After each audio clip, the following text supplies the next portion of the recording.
Hello, welcome to the Alt-ernative podcast, episode 28. It's just me and Cam today, no guest on. We're wearing our new alternative merch, coming soon to our website. So should we get started? Yeah, we're happy to take any pre-orders now. Right, so first topic of discussion is what's going on in France. The protests have been going on quite a while now, like 2 months.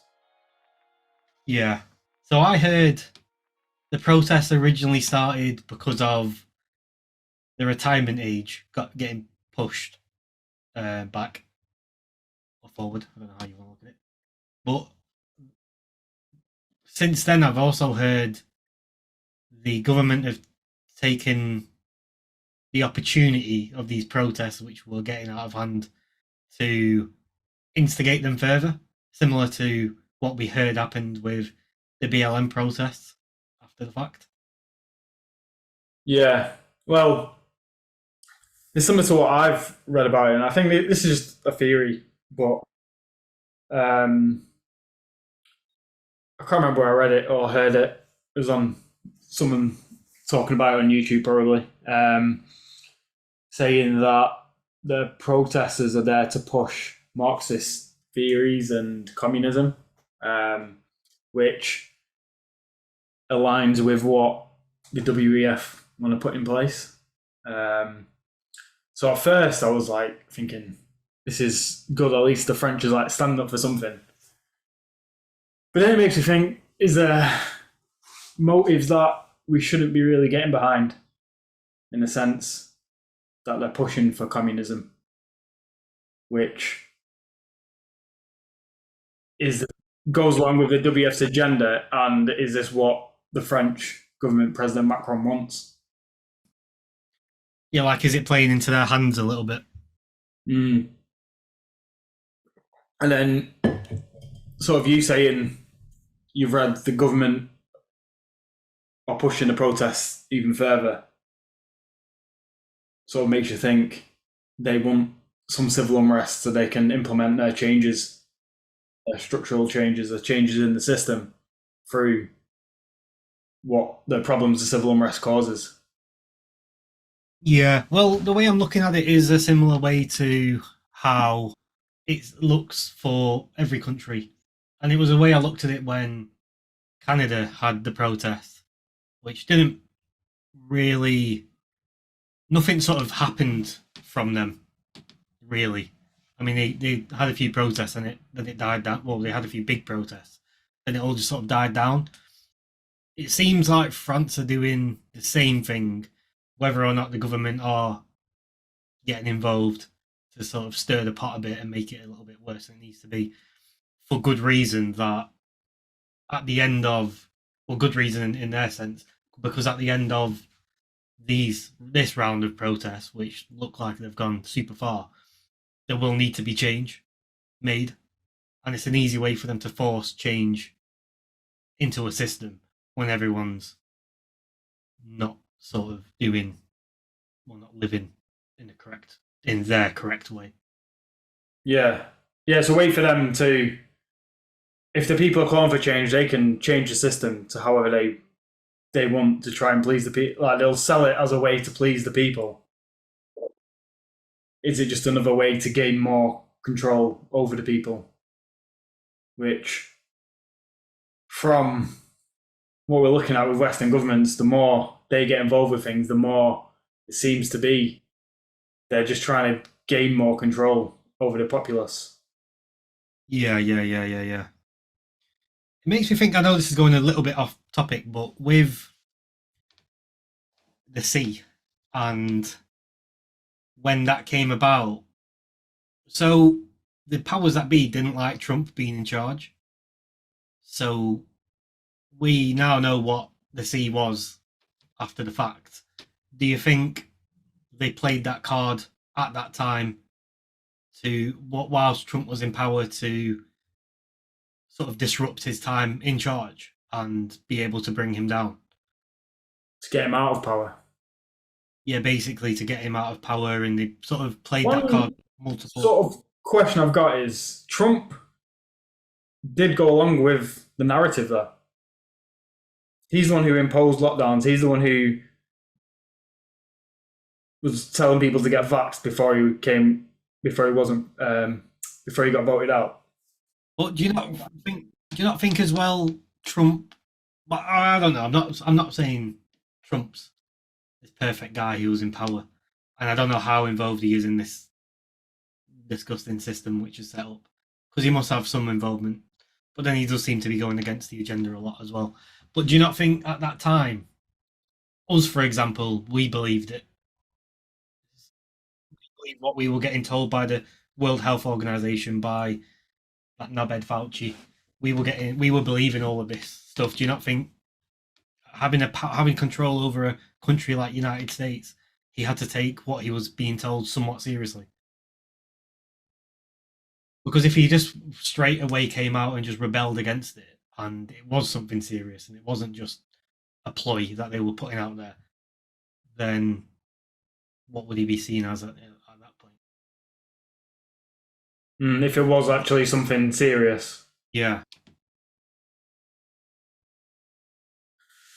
Yeah, that's a good point, because he's still a person who is in charge of a country, like still responsible for the nation. Yeah, responsible for all the lives that would have been lost if it was what we all had been told it was. So I've saw something on Redacted where they were saying, and this sort of aligns with what I was thinking about when they played the card, that there's something called Sears that's Bill Gates has announced that will be coming in 2025. Sears, another disease. Yeah, a respiratory. I forgot what it stands for exactly, but it's some respiratory is the R in there. And he's predicting that it's going to be in 2025, and it sort of aligns with the fact that we've got a 2024 election. America have. Or SARS. No, Sears. Should have really been more prepared with this. You're probably going to struggle to find it on the Google. Was it Bart that was saying that there's going to be another pandemic? Yeah.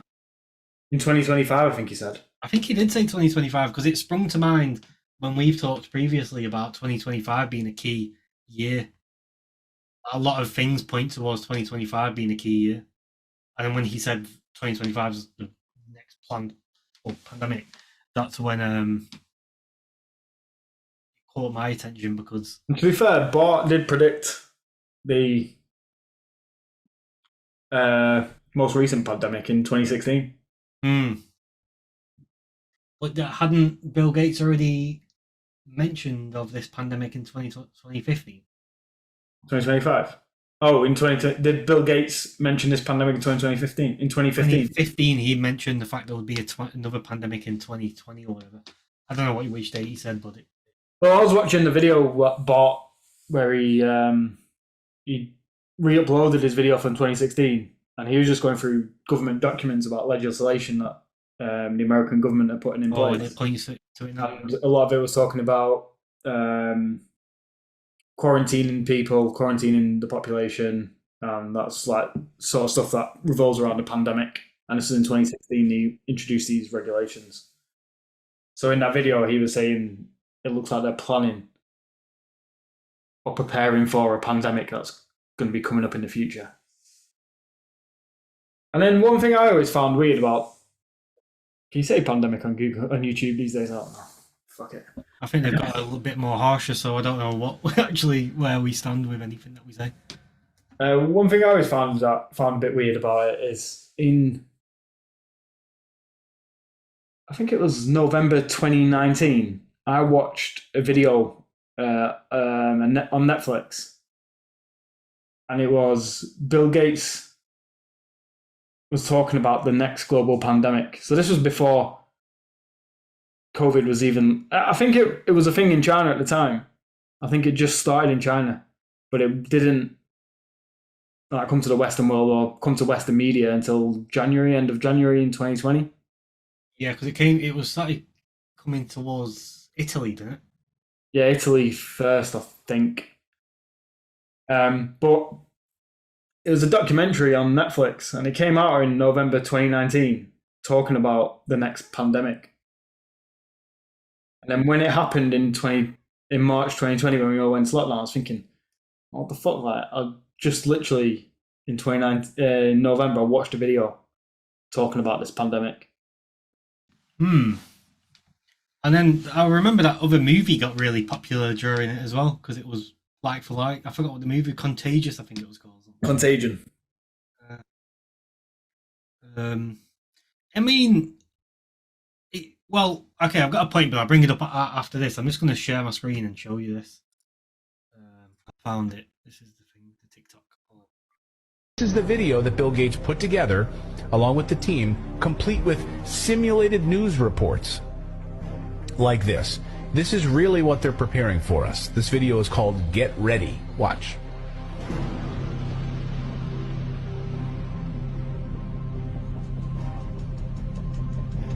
Catastrophic contagion of global challenge.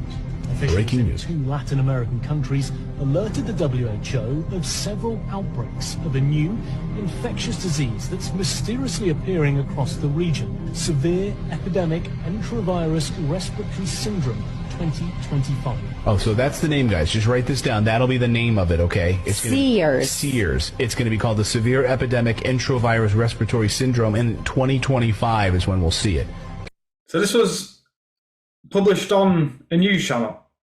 No, well, I don't think it had actually been published, but they managed to get hold of the trailer or this clip that's not been published.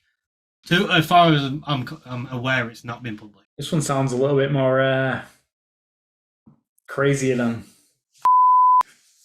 Yeah, the of it. I don't think you can say that word. What? C word. All right. Yeah, just bleep it out. I'm not sure if we can or not. But yeah, what I was saying anyway about what you watched, that thing you watched was on Netflix, was it? Yeah. What was it called? So my question is... So I remember I've seen it. I watched it twice. Right, it came out probably maybe earlier on in the year or 2018. It was part of like a series of just like factual half an hour. Oh, is it that explained? That's it, explained. So it came out as part of a series, but then they re-released it as like just a pandemic special, and it was just one on its own. And then I thought, like, at the time I didn't think anything of it. I thought, I'll watch this again, like it's half an hour. So I watched it again, and then when COVID came in, or C came in, fuck, I've said it now. When it came in March 2020, I was thinking, like, fuck, like, they released it as a single away from the series. Yeah. I just thought it was weird. Once the sea had already arrived? Yeah. It could have been the fact No, before the sea arrived. Oh, right. And I remember watching it, and then I downloaded that game. Have you ever played it? Yeah, you were talking to me about it. I've not played it, though. I forgot what it's called. I might have played it when you told me about it. It's not like a zombie outbreak, though, isn't it? Yeah, it's just like a pandemic, global pandemic, Outbreak. and then you've got to Try and control spread it around the world and make it as. Oh, you spread it around, don't you? Yeah. But yeah, my question with Netflix is, I am questioning Netflix because they're a media company just like Disney, a media and entertainment company. But as far as I'm aware, they're not sticking to the narrative. Because there's two things that I watched. The one about the airline that went missing. Did you watch that one? Yeah. Did you watch it all the way through to the final episode? Yeah. Where they just blatantly put all the facts out that it was a US. It was a US. The US basically did it. Yeah, but because it had some, they're sending some package to China. Yeah, I forgot what it was exactly, but yeah, Technology, military technology. So if Netflix were with the narrative, then they wouldn't be releasing that information. And then I also what I find happens is the government will do something, then 5 to 10 years later, they'll bring out information on it that shows they've done it, but people have forgotten about it and they don't really care. Yeah, like for that Malaysia, was it Malaysia Airlines? Yeah. Yeah. That happened in 2015. It's like you watch it now and then you're like, what the fuck can we do? Yeah. By the time, like, it's all hush hush, and then later on, like, something will come out or a narrative will come out that shows the US government did something fucked up. But it happened years ago. Like, no one, it's not a big thing anymore. Well, this is going to have this is just like a bubble that's expanding, and it's just going to blow up on them, right? Because they're doing the same thing now with 9/11. The 9/11 documents are coming out. What you'll see in 5 years' time now is the Epstein list be released. And everyone will be like, oh, right, moved on from that. I don't know if we would move on from that one, though. That list has to be released. That is so fucked that they're not releasing that list. Because once that list comes out, that's dead proof. Like, at the minute that with the Malaysian Airways airline, yeah, it's not certified. It's not dead set. And even in the documentary, like, they were calling it a conspiracy theory. Yeah. Because it still is, unless it was just the most compelling argument for it, because things. Yeah, it made the most sense. Yeah. And then there was I watched that Wacko, which just shows how fucking ridiculous the FBI is. Shall I tell you about it? Or I'm gonna watch it. Right. You just watch it, and it just shows how ruthless the American FBI and the American powers are. Right, get this. I was listening to Majid Nawaz on Patrick Bet-David's pod, and he was talking about. So they're talking about Epstein, and then Majid was talking about Jimmy Savile. Oh yeah, you're saying it's the British version. Yeah, did you listen to it? I've not listened to it all. I got up to around about that part. All right, yeah, because I don't think I don't know if Americans really know much about Jimmy Savile. So he explains like what Jimmy Savile did, and he said that Princess Diana was visiting all the hospitals that Jimmy Savile was going to because she knew what he was doing and she wanted to fight against it. Which I think is mad. And then she got conspiracy theory. She got murdered. Yeah. If you actually look at the things Diana was doing, she was literally trying to take down the royal family.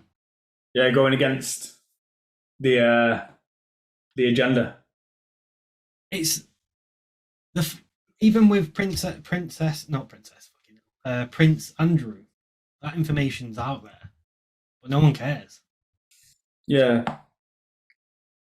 Like that not even just the fact that Prince Andrew is a known paedophile. The fact that the royal family just cover it, they don't cover it up, but they just push it to the side.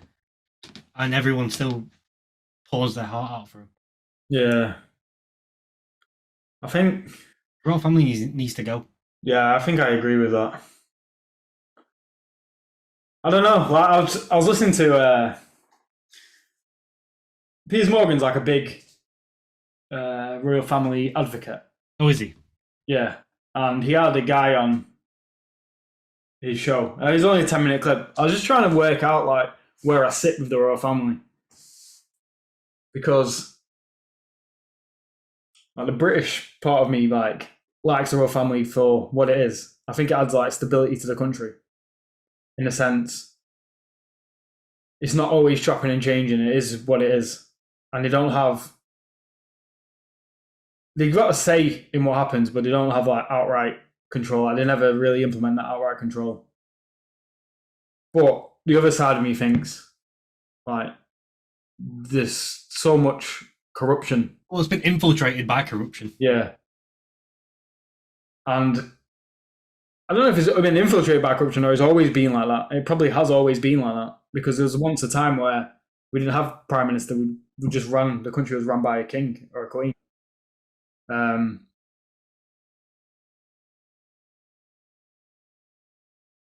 still like trying to figure out where I sit with him. I know I don't like Charles. It's getting to a point of well, it's just another spoke to the wheel, isn't it? The royal family, because they don't have insane amounts of power, but they have power which is adding to this wheel of the World Economic Forum and the global elite takeover and all that. No, I don't really like Harry and Meg either. No, I think they're. Because I think like a lot of people are on like it's weird, right? Because you have on the royal family side and you don't like Harry and Meg, or you like Harry and Meg and you don't like the royals. I'm not like them both. I just don't like them both. It's like a reality TV show. Yeah, I feel like I just don't fuck them both. But I think Harry and Meg piss me off more than the royal family because they're just in your face all the bastard time. That South Park episode. Did you watch it? Yeah, That's the best episode that I've ever seen. What is he chanting? We want privacy. We want privacy. He's protesting for his privacy. They did an episode with Andrew Tate in it. Yeah, I've not seen that one though. Have you? I've not seen it either. I'll watch it. But I was right. I seen that they did an episode with Andrew Tate, and was it on Instagram? I seen it or something, and then everyone was kicking off like they're doing it on Andrew Tate. But I was like, it's fucking perfect that they did one on Andrew Tate because they're not picking a side; they're just fucking everyone over. And it's so. I feel like where South Park is where I sit.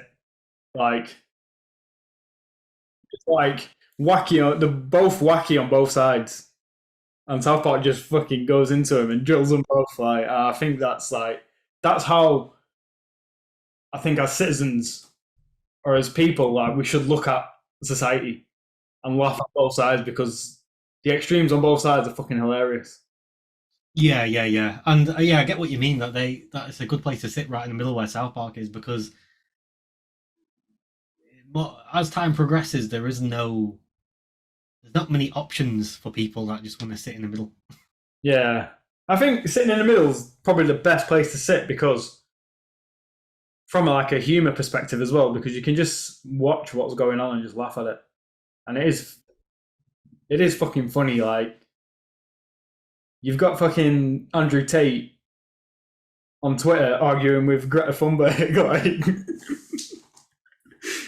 you couldn't write this stuff on. Yeah, when you actually look at it from like step back a minute and just look at the scene as if it's a movie, it's funny. Yeah. All sides of it are funny because you've got Andrew Tate who got, I know it's bad, but he got put in captivity in Romania, and then he's not allowed. He's not allowed to do any interviews or something? No, he is allowed to do interviews, I think, if he gets permission from the police. All right, okay. So, did you watch the latest video that he put on? No. You didn't watch it? Oh. Where he got that guy who did the hit piece on him from Vice. Oh, yeah, you were telling me about it. I've not watched it yet, though. All right.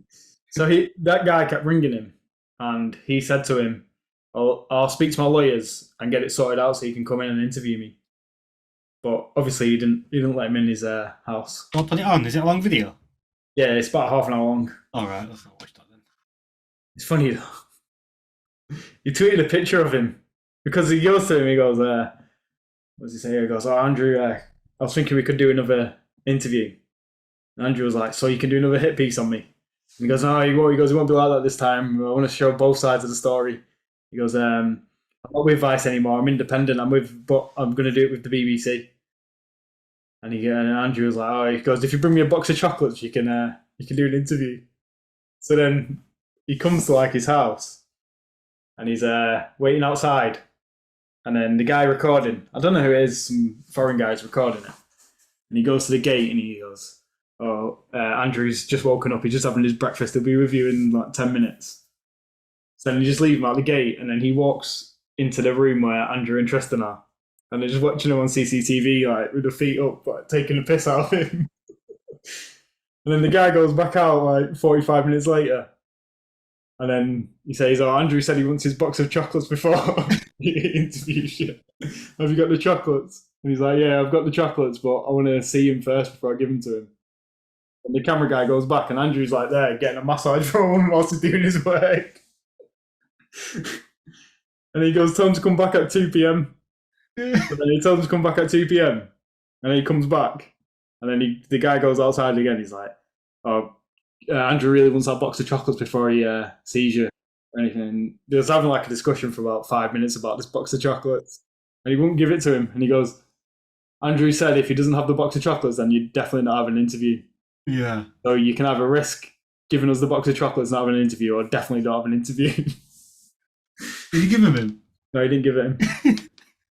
So then yesterday I saw on Twitter, Andrew posted a picture, like a Photoshop picture of the interviewer sat there on a bench, like looking sad, with a box of chocolates on his lap.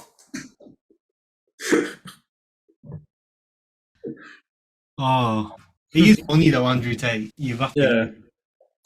He's it's like people like Andrew Tate and Russell Brand, who I don't know. I wouldn't say Andrew Tate really reports on anything. What Russell Brand does, but you got to give it to him. Like they can stay. Russell Brand definitely he can stay so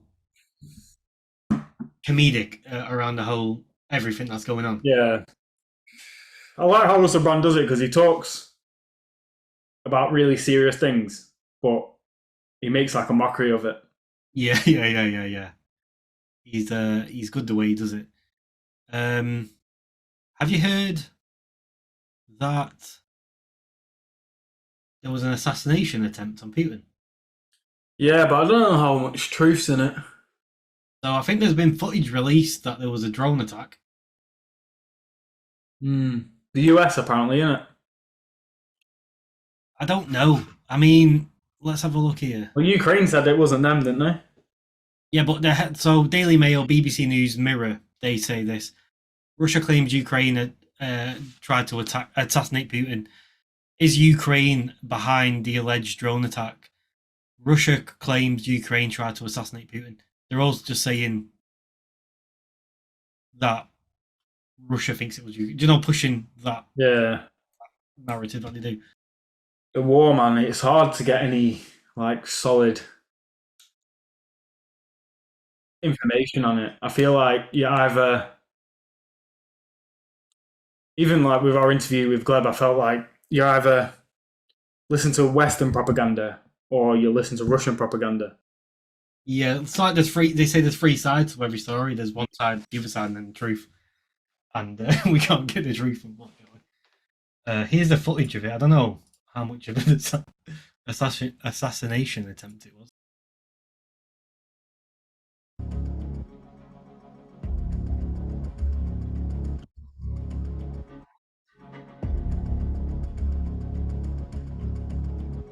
That's an awful assassination attempt if it is one.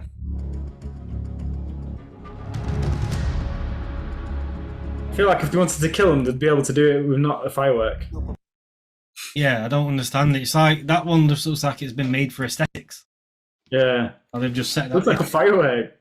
There's some fireworks that are bigger than that. Hey, I'm sure Trump used a drone in a Middle Eastern country. I don't want to say which one because I can't remember. But he literally went down, found the guy, and just like shot him. Really? I think so. That's some mad technology, that. I'm sure we spoke about this drone on the pod. Oh, it might have been when. Do you remember when we were doing those small videos? I think it's going to do one on advanced weapon technology. Oh yeah, that rings a bell. We started doing that. I think I came across this drone, and I'm sure Trump used it. So it's not a drone strike. It says he's kills Iran General Qasem Soleimani. 2020. I think it killed him in his house without any. Well, do you want to wrap up anything in particular that you had to say? There's more about the. So where do you stand on it? Where do you think Do you think it's something we should be supporting, or do you think it's the government led? Well,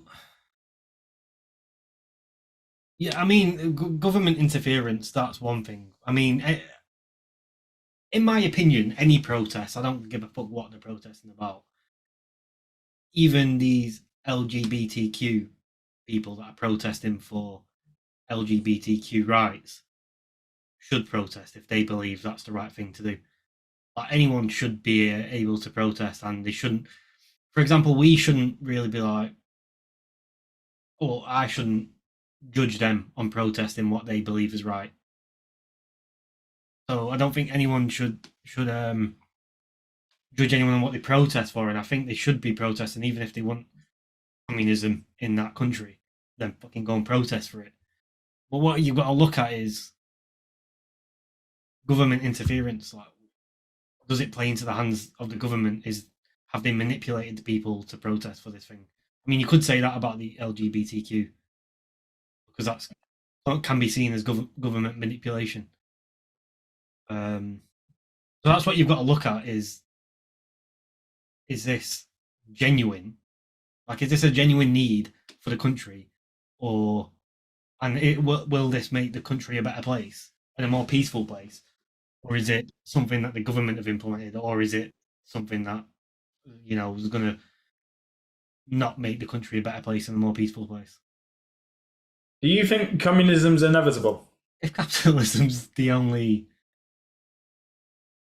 well, even the way we're looking at capitalism right now is it's going to sort of progress that much, it will turn into communism.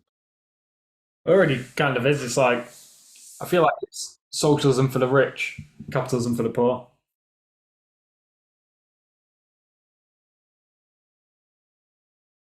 Where, like, if a big bank goes down, the governments will come in, bail them out. So that's ridiculous. But I think it must be inevitable because of human nature, right? Power. Well, I'm thinking more with the advancements in AI. Oh, I was with my mate yesterday, and he said IBM are making. I can't remember how many people now. 4,500? 4,500 or 1,100? 11,000.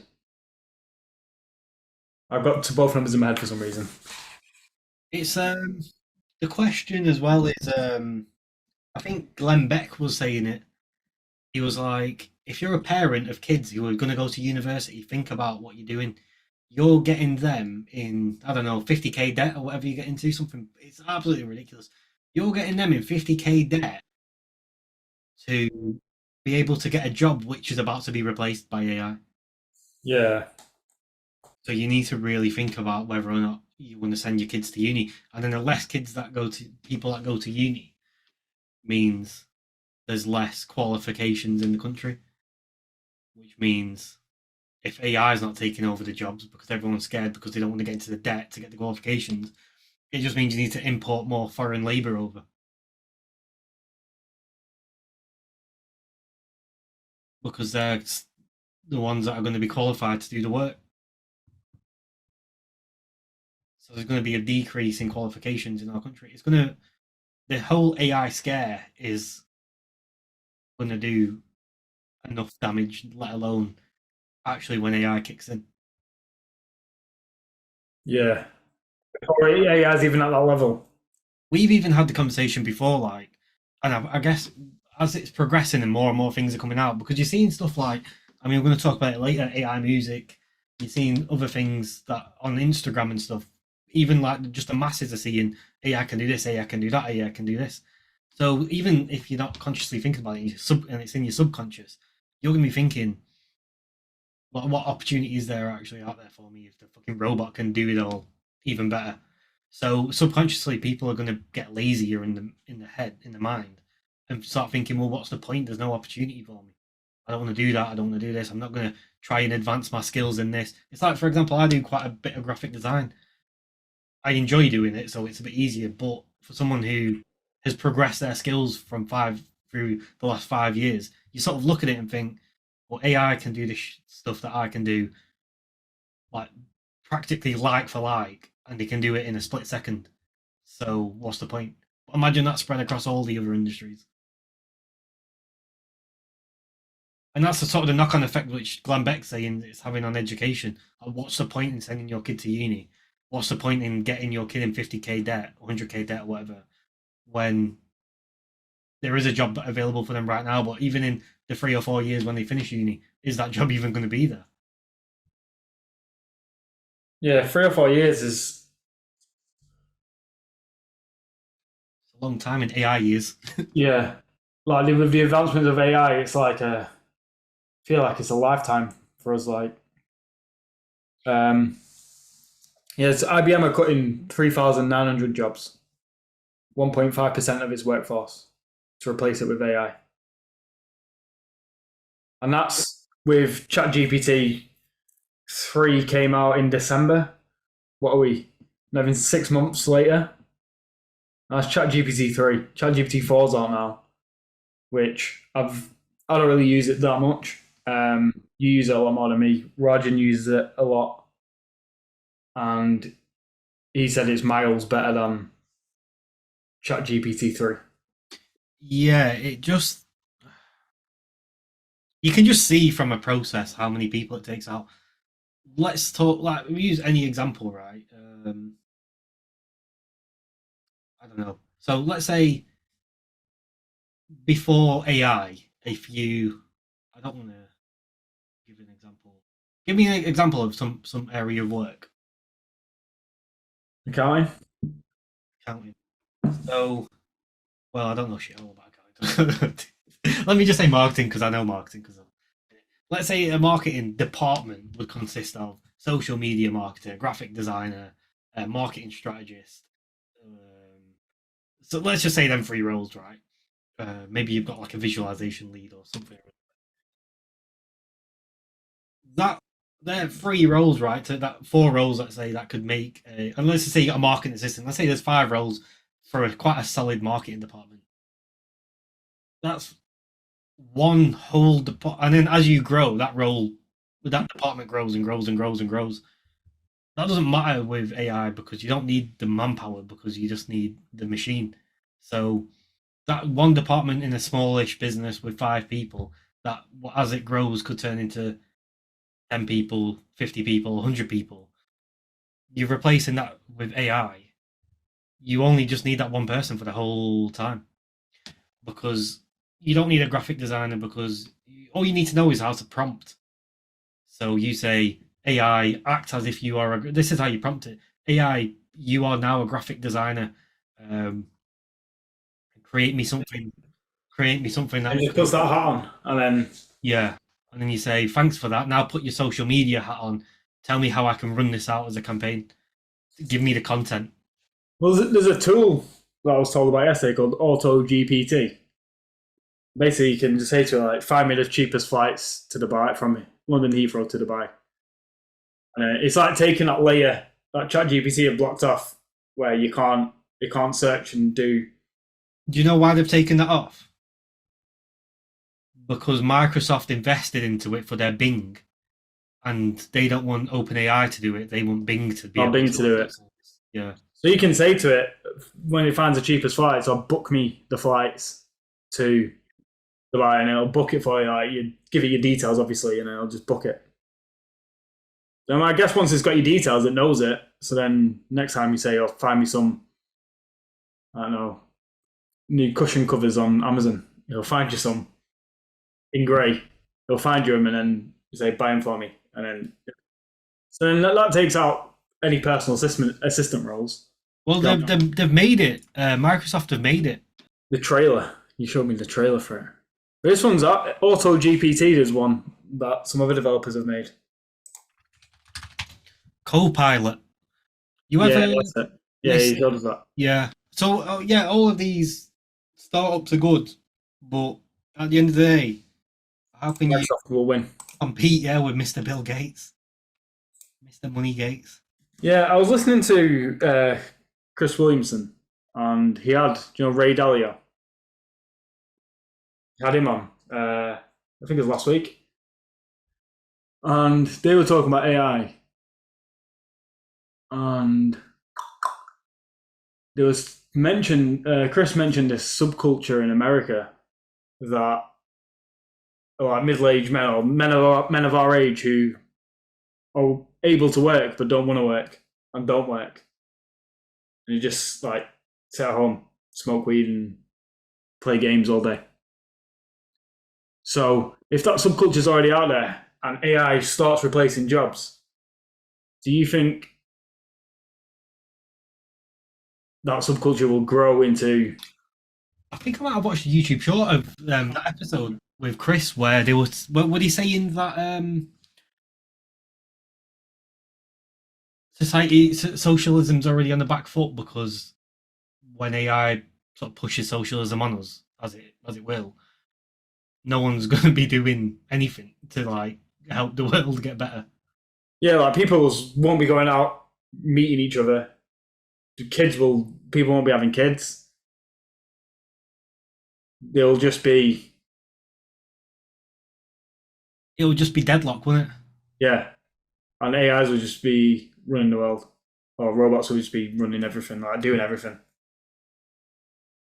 I don't understand. And he mentioned, do you know that film Wall-E? I've never seen it. Is that the robotic robot? The robot that cleans the tip? The landfill. Yeah, but you're saying that if you look at the humans in it, they're all fat and don't do anything. All right. So I watched that film. Bring one up. Just type in Wall-E humans. Maybe let's get a clip actually. There's a free clip on YouTube. 3 minute. Yeah. You have to put it all on. Just. Can't put it on at all, mate. Get fucking. Oh yeah. Just show a picture then. You like this? Yeah. They don't move. They just sit in the chairs with the screen and the speakers in their ears. Maybe we want to watch the film to see what the humans are like. Oh, yeah. Fun win. Is this getting cheap dopamine hits, it looks like? Fun win. Oh, and they just move around in the chair. Yeah. And they're all fat slobs. We're not even that far from that right now. No. Because I could quite easily sit in this chair in front of this computer and make money to survive off via my computer, order foods to my... Yeah. We've said it on the pod before. Like, you literally don't need to leave this desk. No, you actually don't need to leave. It's just, yeah. But then obviously as technology advances and we become more reliant on it, it's just going to become even more so that we don't need to leave this desk. Yeah. And this could quite clearly happen where you just... Well, I don't even know why. I've not seen the movie like any time recently to know, but they seem to be moving around on the chair. I'm wondering where they're actually going. Another thing I've been thinking about as well, do you think there will be a period where technology stops growing? Or something happens where we may even, our technological advancements might decline? They could decline through war. Through war, through natural disaster. Yeah. I think in terms of like the world progressing, I don't think, because if you look at the way it's sort of going up, technology, like look at the last 10 years, from maybe longer than 10 years before smartphones were around. Smartphones came in, smart TVs came in. I don't know, 5G's coming, 4G. 4G changed the world, man, with the technology advancements. Now, I guess 5G's here, ChatGPT's here. It could only get to a level where it plateaus out, couldn't it? I don't know if it can go back down. It could plateau. If it does go back down, it'll be due to some disaster. Yeah, war or natural disaster. And is that not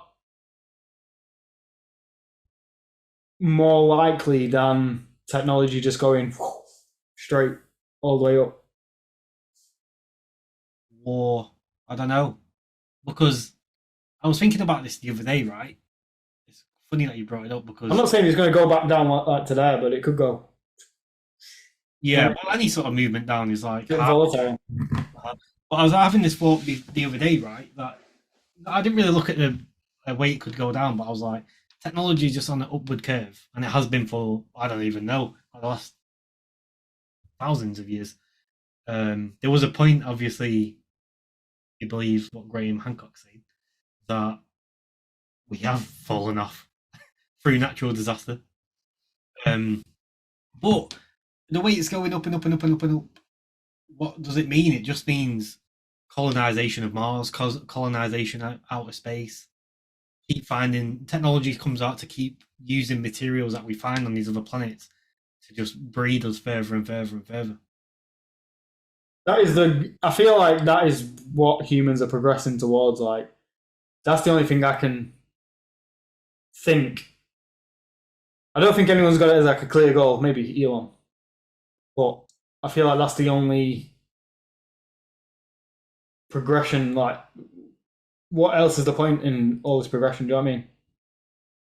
Yeah, unless we spray it like a virus. It's only to spread out or leave Earth. There's a theory, right, where I'm going to botch this theory up big time, but it's good. I don't know the name of it. Where if you look at us as a virus, and then look at the universe itself and how it just keeps, it's ever growing and it's ever spitting out more galaxies or whatever.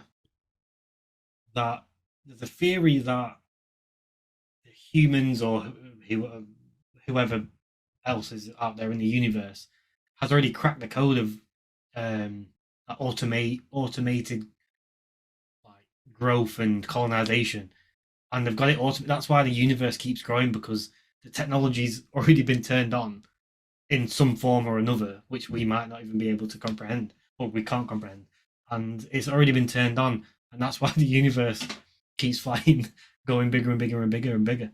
It might be a simulation where someone's done something on the algorithm for the world to just keep growing and growing and growing and growing and growing, and it can't be controlled and it can't be shut down.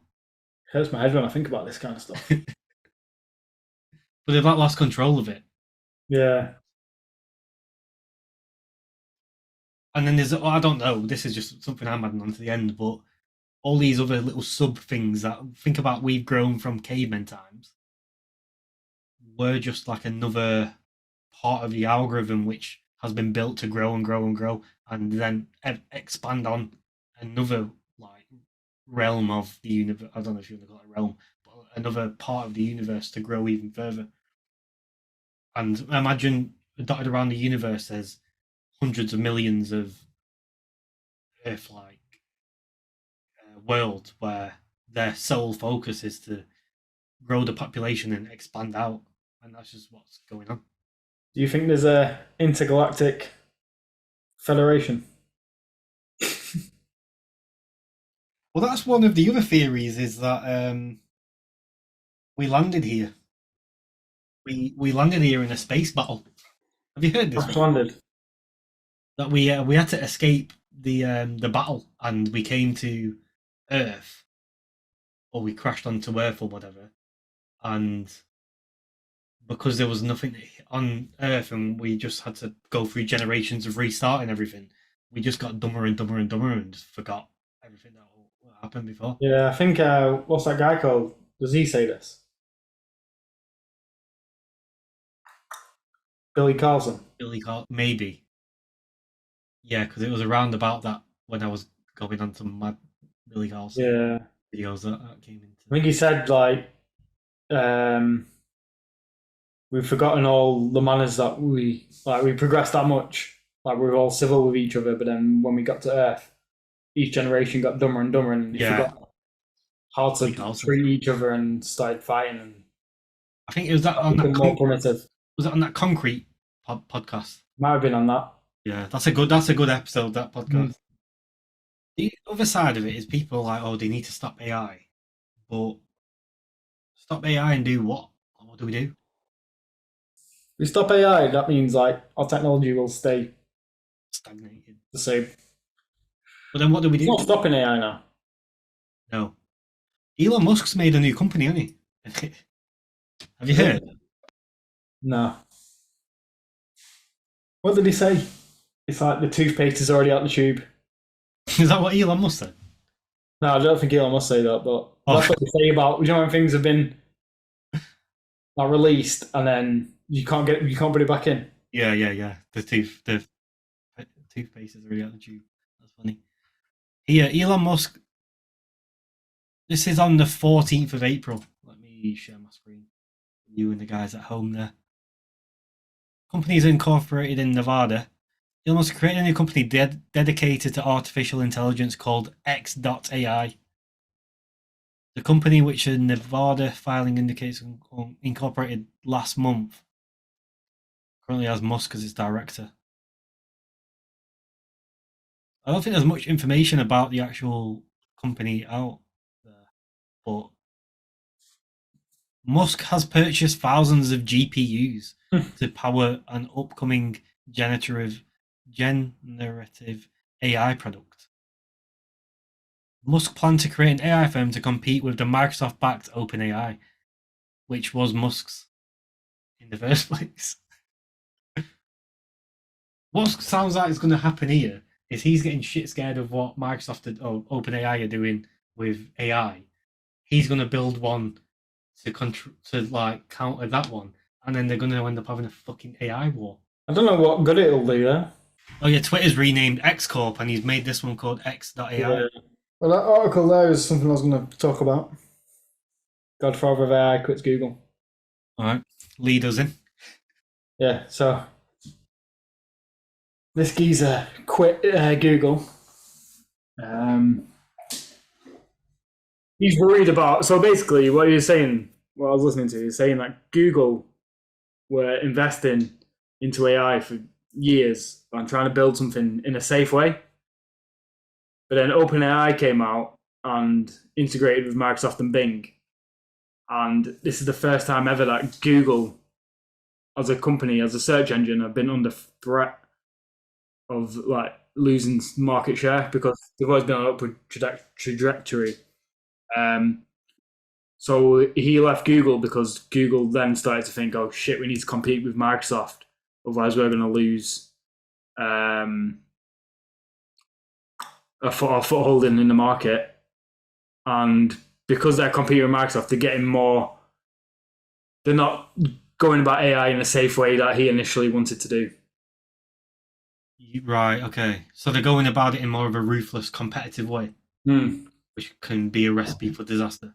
Yeah, because then they're in the AI race, aren't they? You need this article. Shall I close it? No, you can close this. So this guy is said it on the article. He's considered godfather of AI, and he's worried about the future of AI, which, for an expert's coming out and saying that, like, kind of makes me slightly worried. I think at this point it's probably correct to be worried because ChatGPT is absolutely just fucking ripping the world apart.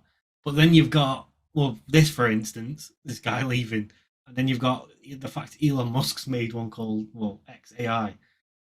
It's a bit like these guys know something that's about to happen. You've got like big people in the tech space, other than the ones who aren't as money hungry. For example, this guy, he's just an engineer. He just likes. His passion is AI because that's what he said. He won a Nobel Prize. 2014 was it? Is that what it said in the article? So this is his life's work, and 2018. he's pulled out of it because he's worried about the direction it's going in. Elon set up OpenAI to try and have a safe way at approaching AI. So they were going about it, these experts were going about it in the right way. But then the money-hungry companies, Microsoft... If soon as Bill Gates gets involved, you're like, this is a disaster. He's changed the game where he's thinking commercially, we need this now, and we need it to do this now. But it might not be ready for it to do that yet, because it's not sandbox properly or in a safe environment. Yeah, the thing with Bill Gates having such a large foothold in AI is scary because of his foothold in the World Economic Forum and the Great Reset. They've obviously got all of their stuff aligned. We'll put a pandemic out here. We'll get this in 2025. This will get them here. We'll fire fucking Tucker Carlson here. They've got everything aligned so their plan can roll out. And yeah, but what you've just said just sprang to mind that it's like you see it on movie. I know this is like cliche with the AI, but you see on movies and stuff where something's not ready and they're like the power hungry guys like fuck it, let's go, and then they end up like shooting off or whatever, and it ends up in a fucking disaster. This is exactly what's happening with Bill Gates. Well, you can see it, not even in a movie, just some real life examples. Cyberpunk. The game wasn't ready. They released it and it was a shit show. Obviously, AI is different to a game because a game's just on a file or a disk. Like, It's the same process that they're taking. But it's similar. Like they could release some of this AI. They don't know. Well, I've listened to a lot of engineers talk about it. They don't really know how it works behind the scenes. And they're connecting it up to the internet. Who knows what it could do? And it could be a. I was listening to Breaking Points and what's that bird's name on it? Crystal. She was saying it could be perfectly fine. It could be a 90% chance it's not going to cause any problems, but that 10% chance is a massive thing. Like, there's still a 10% chance there that it could. Well, she doesn't even know the percentage. That's the other thing. Yeah, she's just going like, but she's saying if it is a 10% chance, it's still 10% is massive. It affects the human race as much as people are saying it's going to. But then it's like where.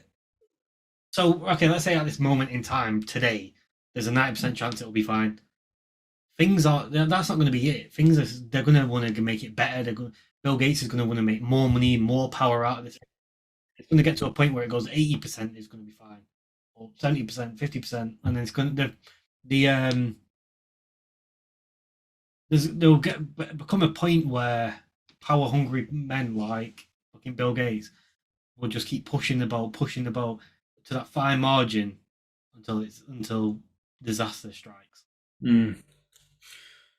Well, I guess it's something that's outside of our control, so we can just sit back and watch the show. It's one of them, isn't it? That's a good way of looking at it because I think we had the chat when ChatGPT first came out, and we both came to the same conclusion that it's going to get a bit spicy in the next 5 years.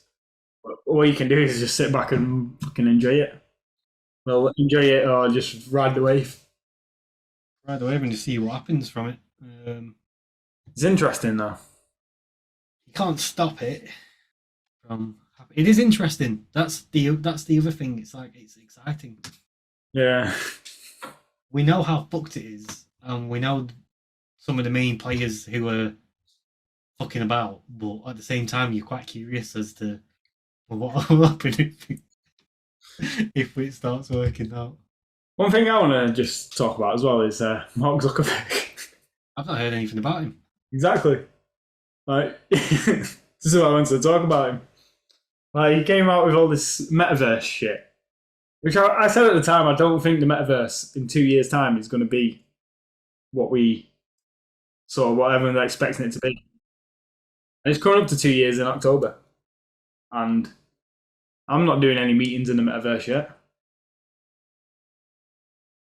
The metaverse doesn't. Because Bill Gates even came out and said in 2 years' time we'll be doing meetings in the metaverse.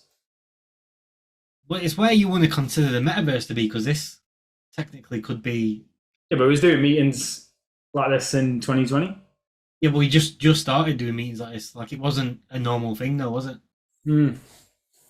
Now, today, this is normal.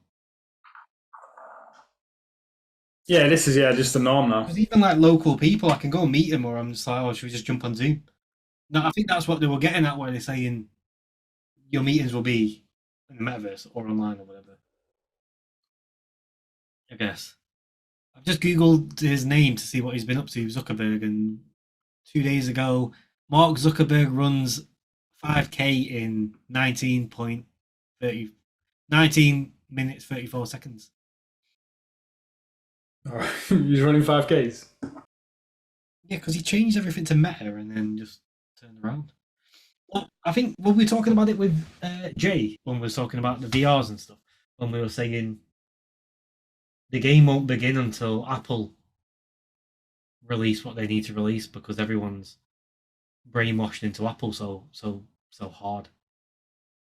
Yeah, they change. So, like we said on the pod, when Android come out with contactless payment, it's been on their phones for 5 years before Apple have got it. But then when Apple's got it, it's like the next big thing. Well, wireless charging, I had a Nexus phone, Nexus 4, I think it was. And when did that come out? 2012, 2013? And then Apple released wireless charging in 2017, I think, or 2018, 5 years later. And then wireless charging is the big thing. Well, to a lot of people, that's when wireless charging started. Yeah. That is when it began.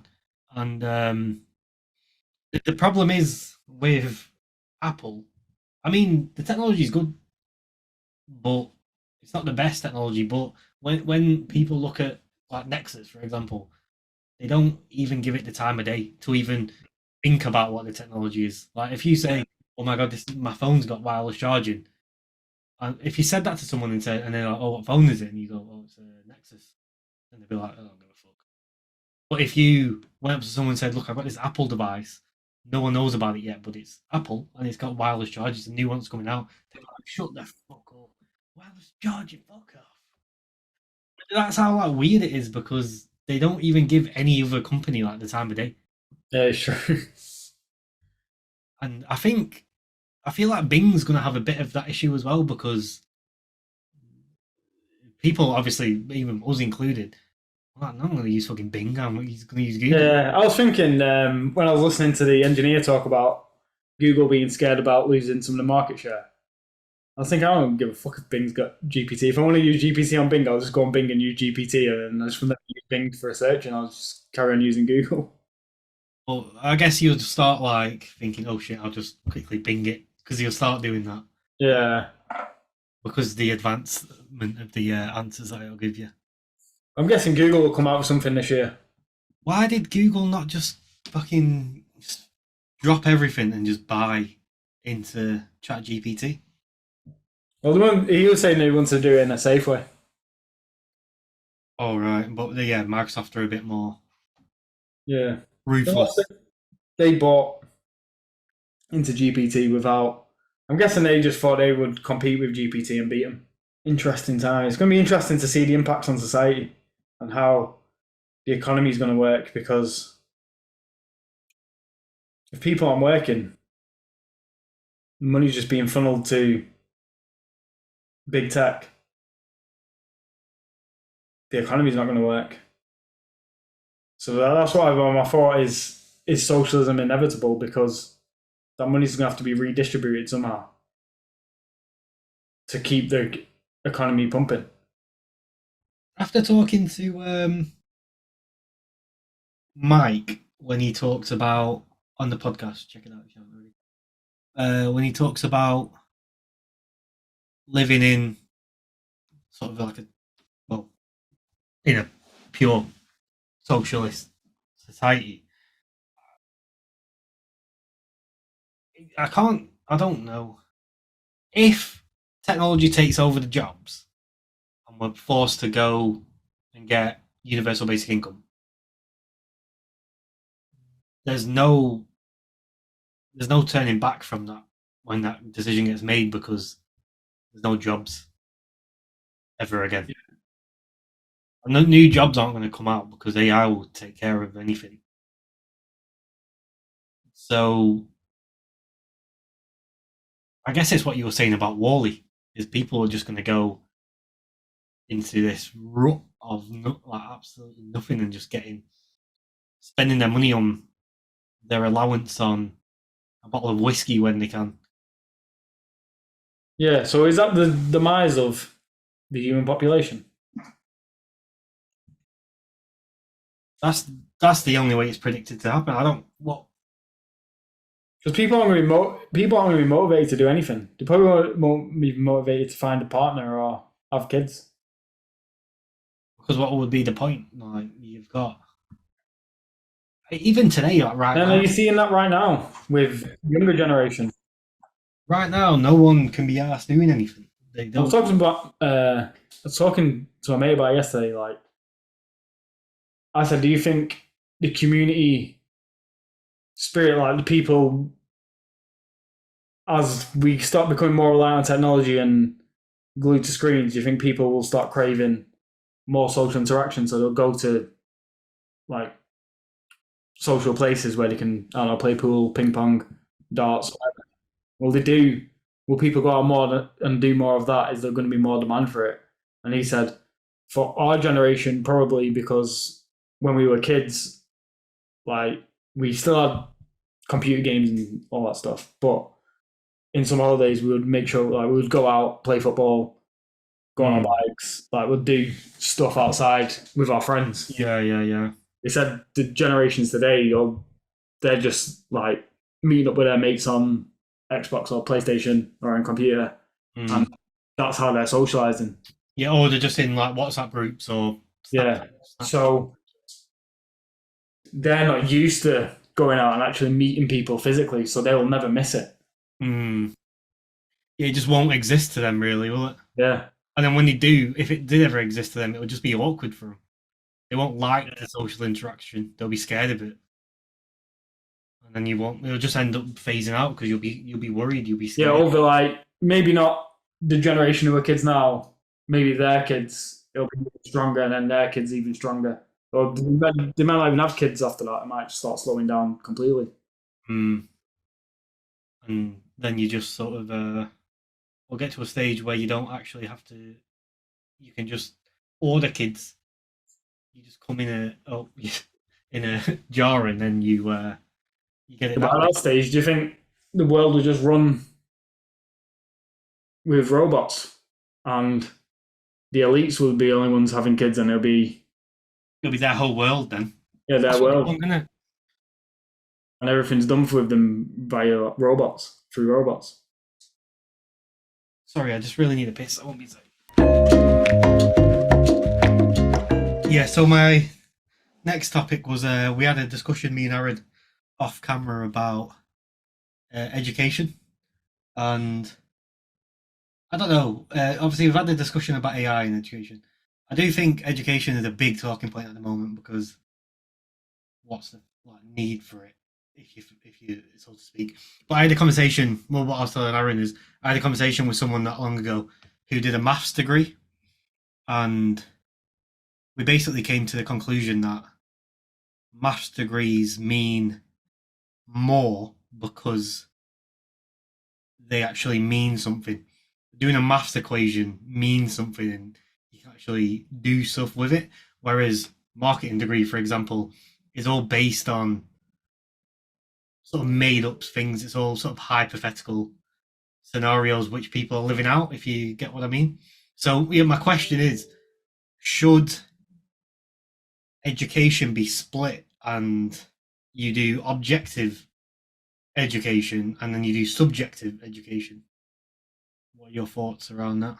For example, maths, and where it's just cold hard facts, and then you learn. I'll say geography is like cold hard facts as well, isn't it? Yeah, history. History is a bit subjective, though, isn't it? Yeah, that's what. Well, in this new employee of education, it should be called hard facts. I feel like history should be called hard facts, but history is a weird one because it depends who's telling you the history. Yeah. There's a like a fine line because well, for example, let's just go down another notch. Like obviously you've got English or language or whatever you want to call it. I don't know what it would be called in America. Isn't all that education's already split up? But what would you call? In England, we have the class English, where you learn about the English language from Shakespeare to just the See, I'd say pure. that's cool. That's objective. It's also got some subjectivity to it in the sense you've got the freedom to express the way you've learnt the language in an objective way. You've got the freedom to be subjective with that language and how you use it. Yeah, so it's that subject, for example, is a much more complex. That's too complex of a lesson or a subject to break into one or the other. Because yeah, there is an absolute cold hard fact of the English language. Yeah, there's like the rules and the grammar of the English language that are you can't really change them unless but you can change them. That's the thing, because like you see rappers and poets, they change the English language to suit how they want to portray their message, and you get slang which changes the English language. Politicians also do it. Recession and Yeah. Whereas it should be cold hard, but then the creativity side of it comes into it where it can be changed and manipulated. yeah, and I suppose like if what we're talking about is for it to actually mean something meaningful, because creativity is the only reason we are where we are today. I think creativity is the soul of a person. Mm. How somebody expresses their creativity that's how their personality comes out. Yeah. Mm. I don't think creativity can be taught. I think it's something that you pick up from being social. I wouldn't necessarily say it's from being social, because I think a lot of highly introverted people are super creative. Because think about it, right? You've got these people that play video games that don't even talk to people at any point. But when it comes to like creating a mod for a video game, it can be some of the most creative things that I've ever seen in my life. But is that influence not through being so? I'm not saying be social as in like go out with friends and be the loudest person in the room. Like being social, like you could be reading a book from somebody who's written that book. Would you consider that being social in the sense you're reading and understanding their way of thinking? So I think creativity, your experiences have to start from somewhere, and a lot of it comes from how other human beings behave, how other human beings write, how other human beings present their thoughts to you, and then you comprehend those thoughts in the way you comprehend them. Do you know what I mean? You don't have to be going out to the pub and talking to people all the time, but you can be social, like just through reading and watching movies and watching people podcasts. Yeah. So how I'm seeing this is, let's say someone's a blank slate as they are when they're born, Yeah. and through your life you build your creativity or your ideas, your thoughts around what experiences you've had. But to bypass sort of like a stagnated set of experiences, because you've only got so much time or so much capabilities to have these experiences, you could read a book in a couple of hours that could tell you the experiences of someone's full life. So you could actually take on board someone else's full life through reading a book over a couple of hours, or you could listen to a podcast or a conversation on an episode, which just gives you 30 minutes. You might listen to it, and you'll get a lot of experience, or might not be direct, oh, this is my experience, but just through listening to other people's ideas and thoughts on how they approach certain questions or how they sort of come to an answer. Well, I guess yeah, like creativity comes through experience. Social, I think, is mainly experience as like the main like bracket, and then the subheadings like social. I think falls under it. The experiences, like social experiences, but experience is the main thing. Because I was just thinking, if you say you locked a guy up in a blank room, you're probably going like a bit crazy. But if from a young age you was just in a blank room and you just taught him maths and English grammar and rules, and then asked him to write a story about somebody who went on an adventure to India. Yeah. But all they knew was the words India, adventure. They don't know what an adventure is. They don't know what India is. They just know what the words are, but they can't. They wouldn't be able to be creative with it because they've not experienced or not seen anything. Well, then there's another question on that then. But how useful is that vocabulary? Not knowing, for example, when a kid's learning how to speak or learning vocab, they're shown like a card which has a ball on it. It says ball underneath. And then when they go out and they're going to play football, they're like, Yeah, they know it's a ball. yeah, what's that going to actually? That's actually a weird thing to think about. Like, how does that work in someone's mind? Yeah, would they be able to still use English language if they've never Seen the ball? the objects that you're learning about or the things that you're learning, or done like run, for example? If you just sat down, you don't know what run is. They've never had that feeling of run, because even us now at this stage, there's a lot of vocab out there that we don't know. But if someone tries to teach us, or we try and learn a new set of vocab or a new set of words, we can relate it to our other experiences. So let's say there's a random word out there that means something.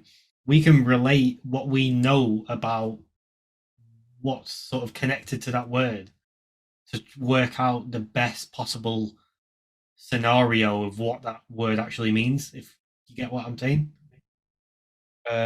Whereas someone just in a room, they'll know chair, they'll know table, they'll know pen, paper, stuff like that. But then you go and tell them about, like, I don't know, like sand castle on the beach. What the fuck does that even mean? Yeah, They'll know what sand is, like a grain. They'll know what? How would they know grain? How would they know how to comprehend sand? you don't be able to comprehend anything from a language. Because there's even certain things where I've heard about some, like a new word or some new vocab, and put it together in my head, and then when I actually find out what it is, it's not what I thought it was. Well, that happens quite often. I guess that happens quite often with a lot of people, that they sort of cling onto the wrong sort of thought process, and then they end up going on a tangent which isn't entirely correct. All their life's going to be is an endless amount of tangents on what things could possibly be. They'll probably like just go fucking insane. Yeah, that's what I was saying. Like, they'll probably go insane if you did that to them. Yeah, fast as well, because their minds wouldn't be able to think these things. It'd be good at maths though, Yeah, because maths is something you don't need experience for. You can just learn the formulas. You look at the numbers, you know the numbers. Go back to your question. I think it's a difficult one, education system. the education system at the moment, it worked, and it is a good system,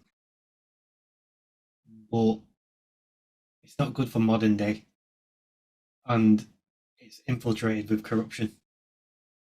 Yeah, that's what I don't like about it, is ideologies that are being forced upon. I don't think any ideology should be involved in education. I think, and I think definitely in America they have these. I don't know how. It'd be good to probably speak to someone about it. But they have like debate classes where people can sit and debate in a sort of official way. Well, we talked about it in the last podcast that when you're in school now and you have an opinion which is against the narrative that the teacher's teaching, you'll get penalised for that. Yeah, I think a healthy debate should be something that's taught at a young age. Yeah. But if you put your head to like a government hat on, as the government, you don't want Yeah. to teach children how to debate. Yeah, because they're going to start. Well, yeah, it's like what we've said is like you trained through school to then go shut the fuck up and go into your corporate job and shut the fuck up unless it's about what the company aligns to. Yeah. Anyone that say that you get someone else that goes through a different school, which is a just a debate school where they are free to just express their thoughts and query or just ask the question why to a lot of the things. They're going to come out of school and then get into politics and start understanding a bit more about the world. And then they're going to, that whole school of people be like, well, that's not, well, why are you doing that? And they're going to start asking the question, well, why? And that's what a lot of people don't ask at the moment. Yeah, why? The V's, for example, everyone, that's a prime example of everyone saying, no, we need them. Bill Gates, he created Microsoft, he said it, we need them. So then just a select few people are like, hold on a minute, why? Why do we need these things? Yeah. But that's a bang on, like, that's what schools created, is people that, if people do question it, they're like, well, why are you questioning it? You crazy man, don't question these things, like, they've told us to do this, you need to do it. That's how fucking, that's what they've created, is all these people. I think society needs the majority of people to be like that to make it run. Yeah. And then there's people, what's his name? Michael Malice. Yeah, he wrote that book, didn't he? Whereas he believes that we shouldn't have laws and people don't want to harm other people. It's not in people's nature to do that. So what his argument is saying that if you leave people to it and let them be free and do their own thing, then people will be happier and no violence will come out of it. Yeah, because then the violence comes out of frustration. Frustration and desperation. Well, you can see it now with the way the government have sort of, or the elites have sort of tightened everything up to freedom of speech is getting quite tight. It's making a lot of people frustrated, and it's making both sides frustrated and angry, because you've got one side that wants free speech that are a bit like, well, we want free speech, like, don't take our freedoms away. Then you've got the other side who properly know what they want, but they want censorship of the language, and they're getting angry at people that aren't complying. Yeah. So there's a lot of frustration from both parties. But yeah, it's like what we've said from the get-go, is they've turned civilization on each other. Yeah, they've put people in two parties, and then because you want freedom of expression, you're labelled as a bad guy. Yeah. And because you're labelled as a bad guy, or you're seeing these people who want to start censoring the language, it makes you turn against those people, even if they're doing something out of the goodness of they think they're doing the right thing for trans people or the LGBT community. Like, they think deep down, like, they think they're being nice and they're doing the right thing. And they might be good people, do you know what I mean? But because they're calling for censorship, it's causing like a massive rift and making people on this side who, like me, for example, I don't really care. Like, if you want to like have a transition into a woman or do whatever you want in it, like, it's your life. But as soon as it starts like affecting me, like, you can't say this, you can't say that, you can't like make a joke about this, you can't do this, like, then I'm like, what the fuck, like, just fuck off. Like, let me live my life, you live yours. Yeah, exactly. The freedom. Yeah, and that's how it should be. I don't have any opinion on what they're doing or what they do in their own personal lives. Like, it's not my business, innit? But when I'm being told not to do something, then it starts like restricting my ability to live my life. Yeah. And I guess what the big problem is on that side of things is people are now being told that's what the big problem is, because this has been happening, but it's never been something where it's really affected people. But then now people are being told to support a narrative, which means go against regular science. Yeah. And that's where people are a bit like, hold on a minute, now I'm not allowed to. That's really restrictive when you can't, for example, say there's two genders. That's when people are like, well, hold on, that's a bit. I can't say that. That's a bit like you're taking the piss out of Yeah. me. So it's I don't know. It's kind of it's in a way it's light. What it is. It is light, but at the same time, it's one thing. It's, It's the beginning. I feel like it's something that if it was going on and there wasn't any censorship on, I wouldn't pay any attention to Yeah, it. yeah, yeah. It will just get left alone.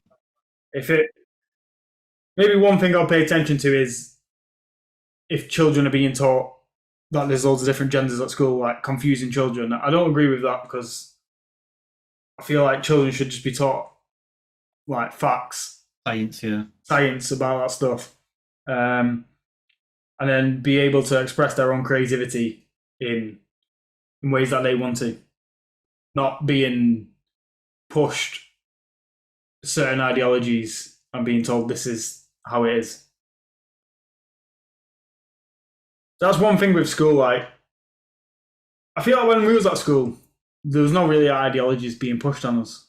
There might have been some that we're still oblivious to now, maybe in history or something. But other than that, I don't think there was no like really politics didn't really come into school. No, not at all.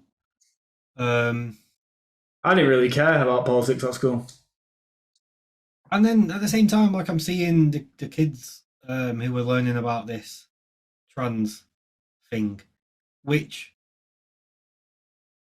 it's it's a it's like a sexuality choice. Let's say that this trans thing didn't even exist and it was just gay and lesbians. You don't get taught that in fucking school about being gay. Oh, you might be gay. Have you I checked? remember when I was in year 5, I called someone gay. And then I got taken to the head teacher. And he's like, "What?" He goes, "Where did you hear this word?" I said, "I heard it on TV." And he's like, "All right." He goes, "Just don't. You can't go around calling people that." Yeah. And that's it. But that's how you learn about it at school. Like, you learn it on TV or through your friends talking about it. Yeah. But now it's actually part of like the syllabus, do you want to call it? Yeah, like the curriculum. Curriculum, yeah. Hmm. But, yeah, But maybe, I mean, maybe in like a high school, there should be some mention of it. Do you know what I mean? be aware. Yeah. This But is out there. I don't think it should be something you really teach to primary school children. Because I think it's a choice that, or in high school is when you're going through like puberty and you're probably going to you probably start realizing then if you're not attracted to women. And then if kids are being taught that, all right, there are people who are attracted to the other sex in high school, then they'll be like, all right, maybe that's why I don't like women. Maybe I hate. And then that makes sense. But if you're in primary school being taught that there's 36 different genders and about homosexual relationships, they're just going to confuse the child. They don't really, a primary school kid isn't like, doesn't really know what a relationship is. Yeah, you don't really get that until you've gone through, well, start going through puberty. Yeah. When your hormones kicking. Yeah, yeah, yeah. Before that, you just think like you don't really like girls like when you're in primary school. Like, Yeah, that's the thing, it's the right? main. Yeah, yeah, exactly. That's the thing. So these are getting taught that. Do you know, like when we was in primary school and like, an adult will be like, "Oh, you fancy her," and you're like, "Oh no, she's disgusting." You're that age where you're like, "Oh yeah, no, I don't fancy her. That's disgusting." If you're at that age and they're saying, "Oh, you might not be attracted to the other gender," then you're gonna be like, "No, I'm not. I'm not. I don't like Yeah. that." And then you're gonna go through your life thinking, "Oh, I mean, And they're so easily like, I think kids are so easily like, what's the word?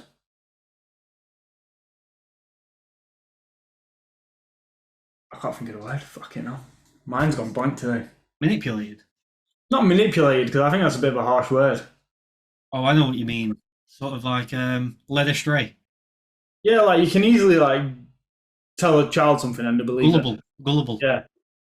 Yeah. Because they're young, aren't they? They don't know. They think you're an adult, you know. So you tell like if I said something to our nephew, he'll probably be like, all right, and then go back and tell his mum and dad like as if it's gospel. But yeah, and you can't. I just don't think you should be teaching kids too much about relationships at a young age, and let them figure themselves out first until they're in high school when they're at a mature age. Then start teaching about relationships. I think it's true though. Like I just don't think children need to know about it. No. I don't know. It's just creating a bit of a funky generation that's going to come out at the end of this. Because we're not actually seeing the long term effects on this. This has happened recently, right? So I don't know. Let's wait a couple of years and see what that generation is actually like in high school. Yeah. I don't know. But another thing I just want to quickly go back to is what you were saying about Michael Malice, and I don't know if that would work. I would like to think it would work, but letting everyone go free might work for a few years, but then people are going to go into their own tribes sooner or later, and I guess it's human nature to. It's something that I want to look more into because I can't picture it. Well, is it not the white? Is this book called The White Pill? I think so. Yeah, The White Pill. A Tale of Good and Evil. I might listen to his first Rogan podcast. I'm guessing he goes into it quite deep on that. He's been on Rogan like 6 or 7 times, a hasn't he? few times, yeah. He must have a book on this theory that he's got. So I do think like my political leanings. I wouldn't say I'm a full anarchist, but I lean more that way than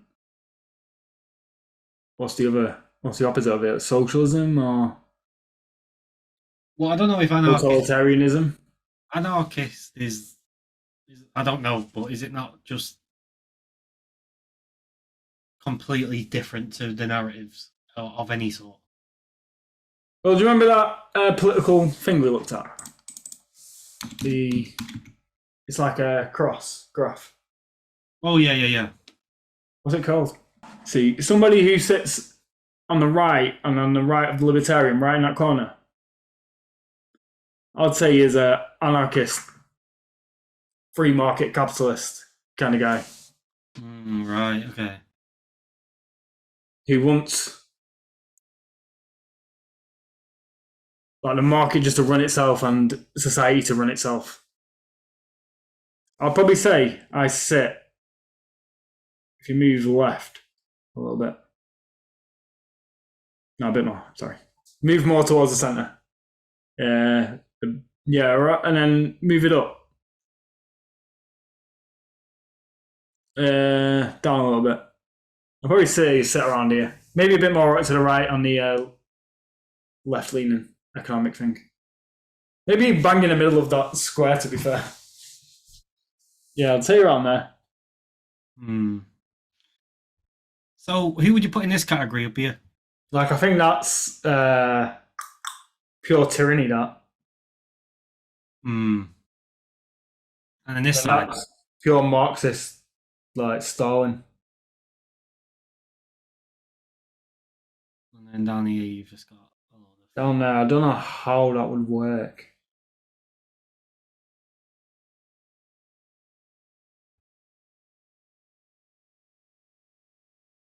Where's the UK on that thing? Political No, there's loads of them. I think it's different people from different places. All right. Trying to see if there's one with people on.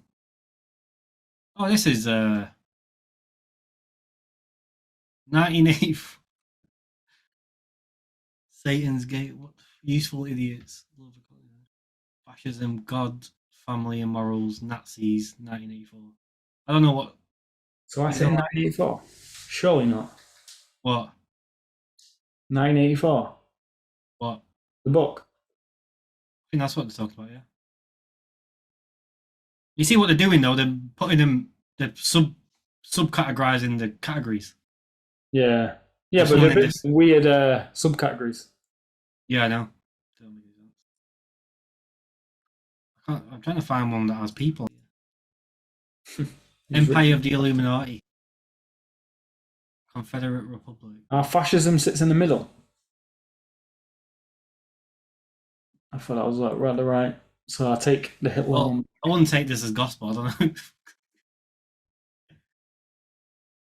Anarchy is on the left. Anarchy's here.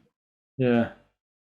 But his book, Anarchist, is going against what the supposed version of an anarchy is. Right. So I don't know.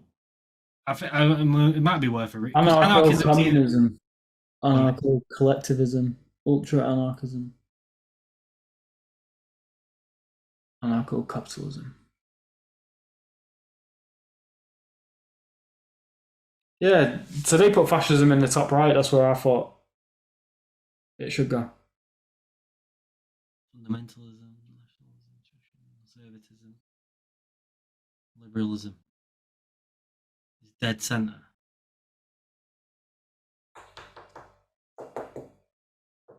Socialisms, communism. It's a decent graph, this. It'd be interesting to do that quiz again, actually.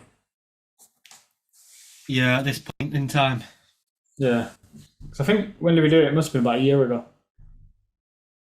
Just over a year ago. Yeah, the political compass.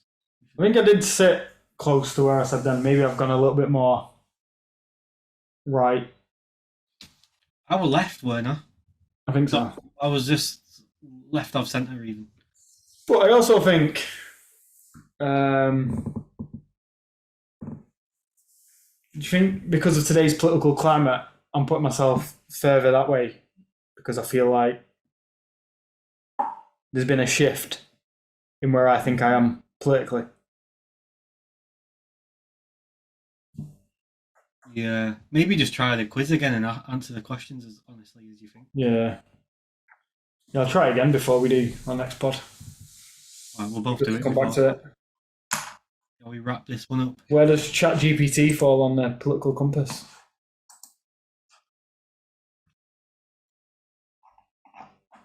That's what's come up as one of the articles. What does it say? It says here on this. Oh, someone's asked it the question, haven't they?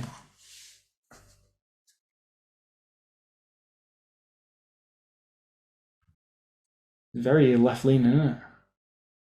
It is left-leaning. When you even ask it the questions. What's this? I put Hitler there. Reagan, Trump, Bush, Russia, China, Marxism. ChatGPT there. Gandhi.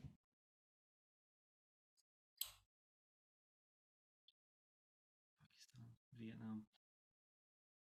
The thing is, these are just people's opinions. Yeah.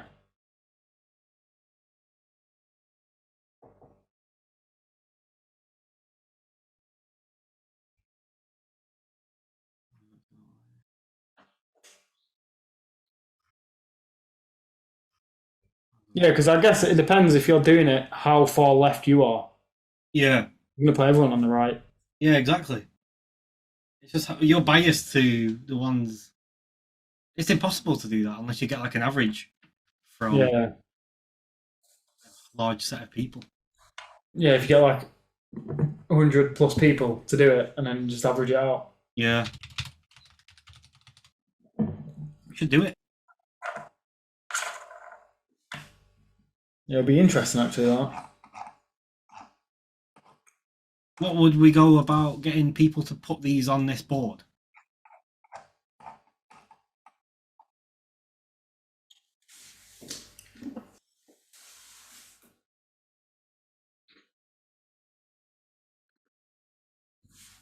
See, like this was done in 20. So, right, for example, this one here was done in 2020, right? The US presidential candidates. And one thing I've noticed is Tulsi Gabbard has been put there. That's in 2020. I bet whoever did this was to do it today, she wouldn't be there. Yeah, I bet she's moves more to the right, innit? Yeah. And up. I won't say up. I don't think she's authoritarian. I think maybe down. Libertarian down here. Not that far down there. Yeah, but Or maybe they'll leave her in the same left or right, but maybe move her down libertarian wise. I think that's about right. now. I would say so. But then someone else might not agree. Yeah, that's what I mean. Yeah. Is whoever's done this, and if they are left-leaning people, and after Tulsi Gabbard's actions, they would put her on the side against them. Yeah. Just naturally. Where would he put Trump? I'd say he's further down on the libertarian thing than that. Yeah, I would put him maybe around here. All right, let's wrap Right. up. Yeah. Cheers, guys. Everyone for listening. See you next.